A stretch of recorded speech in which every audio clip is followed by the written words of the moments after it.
হজরত ইউসুফ আলাহিসাল্লাম ছিলেন হজরত ইয়াকুব আলাহিসাল্লামের প্রিয় সন্তান।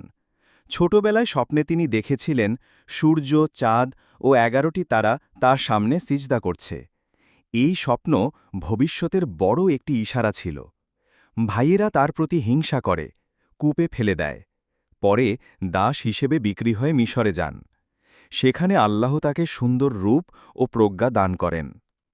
একদিন আজিজের স্ত্রী তাকে কুপ্রস্তাব দেয়, কিন্তু ইউসুফ আলাইহিসসালাম দৃঢ়ভাবে বললেন, আল্লাহ আশ্রয় দান করুন, নিশ্চয়ই তিনি আমার রব।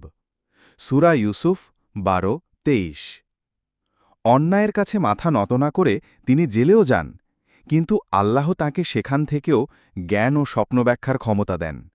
পরবর্তীতে মিশরের রাজা তাকে মন্ত্রী নিযুক্ত করেন।